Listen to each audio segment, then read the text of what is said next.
Hello students, we have a new chapter on the application of infrared spectroscopy. Especially we will learn from this lecture that how the functional group absorbs infrared and how we will interpret the spectra which is coming out from the instruments of infrared spectroscopy. Now we have to first of all understand what is the main application of infrared. It is uses used for the qualitative analysis, means the compound identification. This is the main and important part and application of infrared, because compound do not have the exact identification prior to the infrared analysis, because infrared has a ability to check out and to find out the functional group of the compound which is already unknown to us. तो ये हम इस पूरे lecture में पढ़ेंगे। तो पहला इसका कंसेप्ट है वो है क्वालिटेटिव एनालिसिस। इसकी एप्लीकेशन में क्वालिटेटिव एनालिसिस हम सबसे पहले पढ़ेंगे और कंसेप्चुअल पार्ट है वो हम समझते हैं। ये है इसकी मेन एप्लीकेशन है। Use of infrared with the NMR and MS in late 1950s revolutionized organic chemistry। ये ऑर्गेनिक केमिस्ट्री को काफी इसने चेंज कर दिया। Decrease the time to confirm compound identification. इसने समय कम कर दिया। बदलाव जो कंपाउंड जो था अननोन कंपाउंड था उसका आइडेंटिफिकेशन सरल कर दिया। आसानी से आइडेंटिफाई कर सकते हैं और ये जो टाइम डिक्रीज किया 10 to 10,000 फोल्ड्स, इतना गुना समय कम हो गया। जनरल क्या है इसके लिए कंसेप्ट वो समझते हैं। हम देखते हैं कि जो फंक्शनल ग्रुप है वो प्रेजेंट है at a group frequency region 3600 पर सेंटीमीटर से लेके 1200 पर सेंटीमीटर तक का। यानी जो हमारे पास स्पेक्ट्रा है हम उसको एग्जामिन करेंगे कि जो फंक्शनल ग्रुप्स हैं अधिकतर क्या क्या फंक्शनल ग्रुप्स प्रेजेंट हैं 3600 से लेके 1200 पर सेंटीमीटर की रेंज पर। सबसे पहला काम हम ये करेंगे। तो हमारे पास ये एक स्पेक्ट्रा है जिसको हम आई आर स्पेक्ट्रा कहते हैं। और जो आई आर स्पेक्ट्रा हम इसमें लेते हैं वेव नंबर को। यहाँ पर इस स्पेक्ट्रा को हम वेव नंबर लेते हैं। ऊपर वेवलेंथ है लेकिन हम वेवलेंथ को काउंट नहीं करते हैं, यहाँ पे वेव नंबर काउंट करते हैं, इसलिए पर सेंटीमीटर में लिया जाता है। ये इनकी पीक्स हैं। ये जो पीक्स आ रही हैं ये स्ट्रेचिंग आ रही हैं, ये स्ट्रेचिंग वाइब्रेशनल स्ट्रेचिंग की वजह से है। और अलग अलग पॉइंट पे अलग अलग वैल्यूज मिलती हैं तो हम ये आइडेंटिफाई कर सकते हैं कि कौन कौन सी पीक्स आएंगी।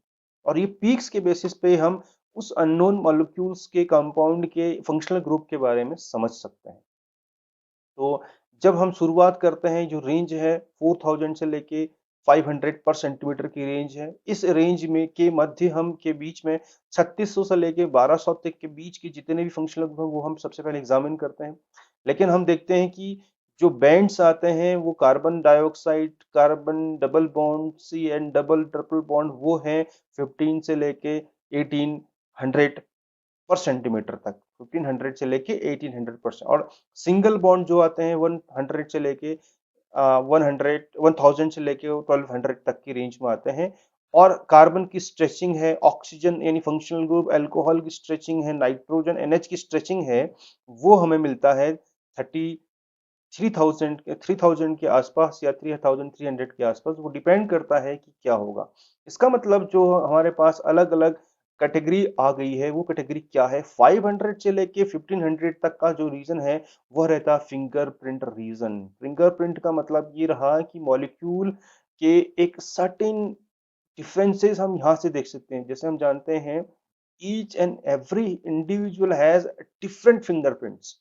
तो हम उनको उनके फिंगरप्रिंट से डिफरेंस में लेके आ सकते हैं। उसी तरीके से मॉलिक्यूल का भी एक फिंगरप्रिंट होता है जो उसको दूसरे कंपाउंड से अलग बता देता है। भले ही बाकी फंक्शनल ग्रुप सेम हो, लेकिन अगर फिंगरप्रिंट रीजन में उनकी डिफरेंसेस अलग हैं तो वो कंपाउंड कुछ अलग होगा, क्योंकि वो डिफरेंशिएट करने के काम आता है स्केलेटल वाइब्रेशंस को। और डबल बॉन्ड का रेंज हमारे पास है 1500 से लेके 2000 का। ये हम देख रहे हैं इस वाले पिक्चर में। डबल बॉन्ड का रेंज यानी फंक्शनल ग्रुप डबल बॉन्ड का अनसैचुरेशन कहाँ मिलेगा। ट्रिपल बॉन्ड हमें कहाँ मिलेगा, नाइट्राइल कार्बन्स जो 2000 से लेके 2500 तक मिलेगा। और सिंगल बॉन्ड का जो स्ट्रेचिंग मिलेगी वो 2500 से लेके 4000 के बीच मिलेगी। ये जो सबसे ज़्यादा महत्वपूर्ण समझना है हमें, कौन सा रेंज में हमें कौन-कौन से फंक्शनल ग्रुप मिलेंगे। इसी के बेसिस पे हम ये आइडेंटिफ़ाई करते हैं कि वह स्पेक्ट्रा किस प्रकार से मॉलिक्यूल को आइडेंटिफ़ाई कंपाउंड को आइडेंटिफ़ाई करने के लिए हेल्प करेगा। नेक्स्ट हम समझते हैं कि जो ग्रुप फ्रीक्वेंसी रीजंस हैं वो क्या है। अप्रॉक्सिमेट फ्रीक्वेंसी बहुत सारे फंक्शनल ग्रुप की क्या होती है, एटॉमिक मासेस और फोर्स कांस्टेंट के बेसिस पे कैलकुलेट की जाती है। Position changes a little with neighbouring atoms, पड़ोस पड़ोस में उस कंपाउंड के कौन सा ग्रुप जुड़ा हुआ है उससे थोड़ा सा पोजिशनल की चेंजेस आ जाती हैं, but often in the same general region, क्योंकि ये इसकी ग्रुप फ्रीक्वेंसी रीजन का फर्क पड़ रहा है इसमें। Serves as a good initial guide to compound identity but not positive proof. तो ये हमारे पास जो इससे पहले भी हमने पढ़ा था उसको हम यहाँ समझ रहे हैं कि जब स्ट्रेचिंग वाइब्रेशन को हमने फ्रीक्वेंसी और वेव लेंथ के बीच में, जब क्योंकि वेवलेंथ तो हम स्पेक्ट्रम में अंडरस्टैंड नहीं कर रहे हैं, हम बात कर रहे हैं फ्रीक्वेंसी की। न्यू बार जिसको हम पर सेंटीमीटर में देखते हैं, 500 से लेके 4000, यहाँ पे हमने 650 से लेके 5000 रेंज में देखा है। हम इससे पहले भी पढ़ रहे थे कि कौन सा रेंज कहाँ है। ये फिंगरप्रिंट रेंज है, ये हमारे पास डबल बॉन्ड है, इसके बाद हमारे पास डबल बॉन्ड का ट्रिपल बॉन्ड का आता है, फिर रेंज आता है हमारे पास सिंगल बॉन्ड का। तो इस प्रकार से हम आइडेंटिफाई कर सकते हैं। डिपेंड करता है कि उस कंपाउंड के फंक्शनल ग्रुप के जस्ट एडजेसेंट नेबरिंग एटम कौन सा है। थोड़ा सा फर्क पड़ेगा लेकिन बहुत ज्यादा फर्क नहीं आता है। तो थोड़ा और हम इसको समझ लेते हैं कि कौन सा स्पेसिफिक जो है वो किस रेंज में एब्जॉर्ब करेगा इंफ्रारेड रेडिएशन को, या वह इस इंफ्रारेड स्पेक्ट्रा को कहाँ-कहाँ पे इंटेंसिफाई करके दिखाएगा। एल्केन्स 2800 से 50 से लेके 2970 स्ट्रॉन्ग इंटेंसिटी का हमें एक पीक मिलेगी। एल्कीन्स की 3010 3095 से मीडियम पीक मिलेगी। एक स्ट्रॉन्ग पीक मिलेगी हमें। दो रेंज हैं इसके एल्कीन्स के। अल्काइंस 3300 का एक 3300 का स्ट्रॉन्ग पीक मिलती है। तो ये डेफिनेटली हम एल्काइंस यहाँ पे देख सकते हैं कि 3300 पे एक पीक मिली। एरोमेटिक रिंग्स अगर हमारे पास है तो स्ट्रॉन्ग पीक मिलती है 692 900 पे, और मीडियम पीक मिलती है 330 10 30 3100 मीडियम मिलती है। अल्कोहलिक, ये अलग अलग कंडीशन में अल्कोहलिक पीक हमें मिलती है, क्योंकि अल्कोहलिक पीक में हाइड्रोजन बॉन्डेड अल्कोहल्स भी होते हैं, मोनोमेरिक अल्कोहल्स होते हैं, फिनॉल्स होते हैं, phenol monomeric carboxylic acid hydrogen bonding, तो अलग अलग के अलग अलग हमारे पास है यहाँ पे। तो 3500 से 3600 के बीच में, 3200 से 3600 के बीच में, 3500 से 3650, 2500 से 2700, इसमें ब्रॉड मीडियम वेरिएबल अलग अलग पीक्स हमें मिलती हैं, जो आइडेंटिफाई करने को पता चलता है कि एग्जैक्टली फंक्शनल ग्रुप में अल्कोहलिक ग्रुप है कि नहीं है। अमीन्स अमाइड्स 3300 से लेके 3500 के बीच में मीडियम पीक्स मिलती है। एल्कीन्स का हमें 1610 से लेके 1680 हम जानते हैं डबल बॉन्ड्स की एक सर्टेन रेंज होती है।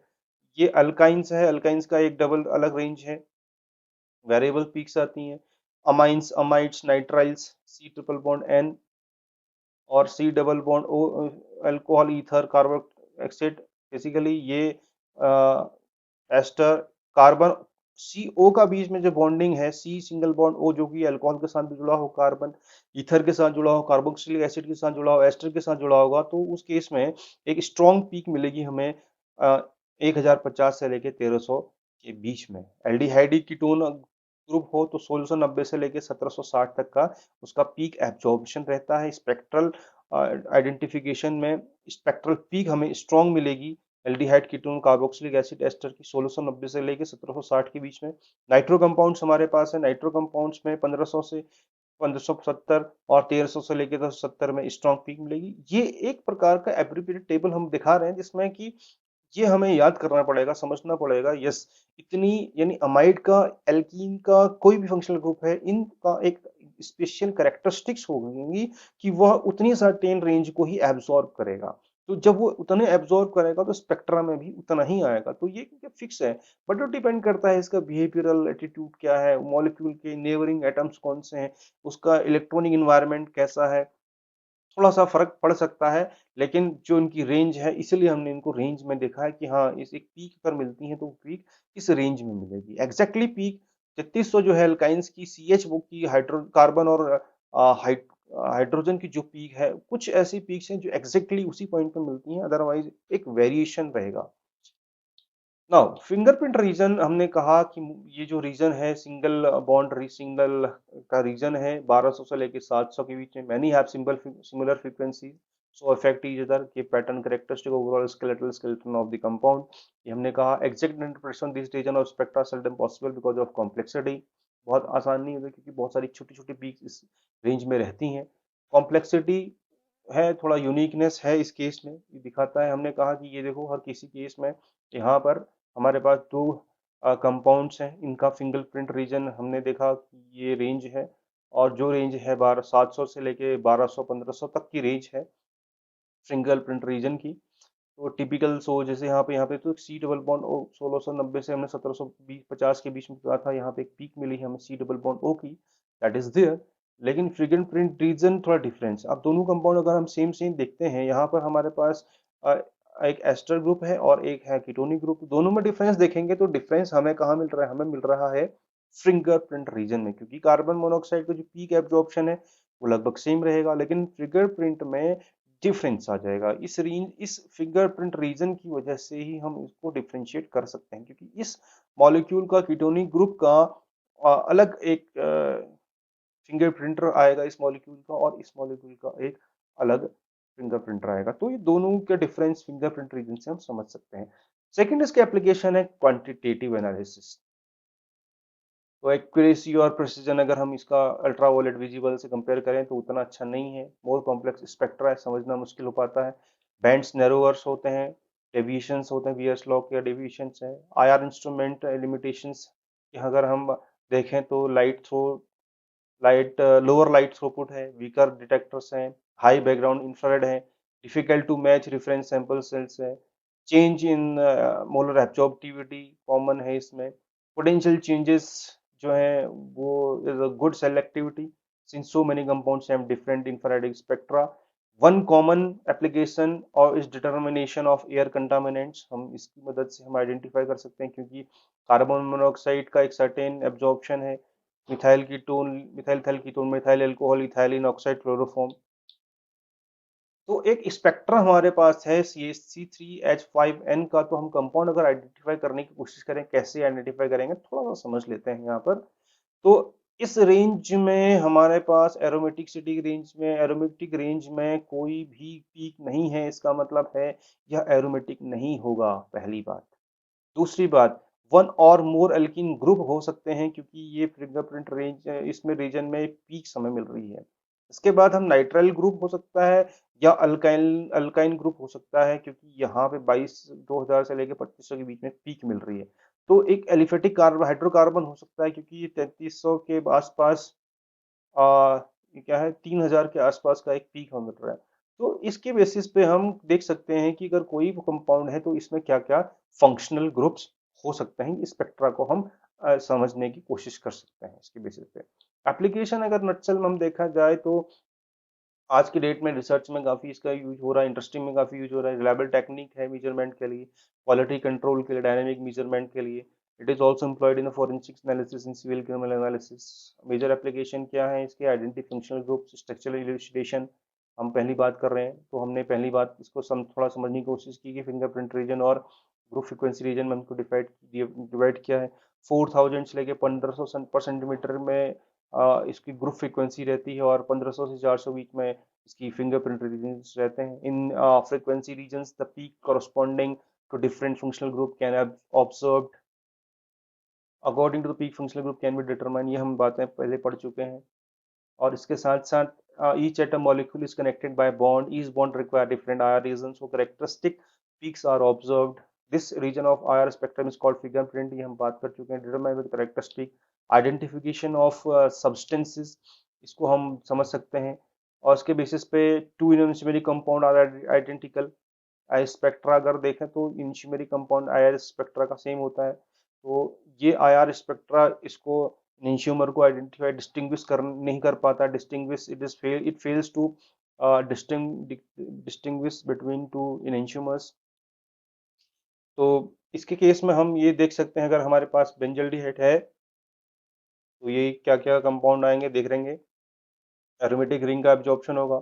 एल्डिहाइडिक जो कार्बन हाइड्रोजन स्ट्रेचिंग होगी वो अलग होगी। कार्बन मोनोऑक्साइड की स्ट्रेचिंग 1700 के आसपास हमें देखने को मिल रही है।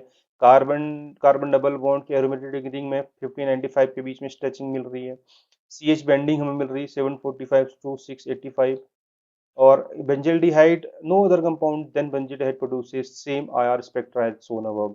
इसका मतलब बेंजल्डिहाइड ही इस प्रकार की चीजें दिखाएगा और कोई स्पेक्ट्रा में इस प्रकार के पीक्स नहीं मिलेंगे। इसका एक रेगुलर प्रैक्टिस करने पर हम स्पेक्ट्रा को आसानी समझ सकते हैं, क्योंकि यह वैल्यूज हमें याद करनी पड़ती हैं और स्पेक्ट्रा में बार बार अप्लाई करने पड़ती है कि एग्जैक्टली ये वैल्यूज कहाँ, अगर पीक मिल रही है इस पर्टिकुलर वैल्यूज पे तो कंपाउंड ये हो सकता है।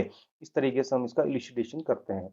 Studying the process progress of the reaction, reaction कैसी हो रही है उसको हम उसको समझ सकते हैं इसकी मदद से।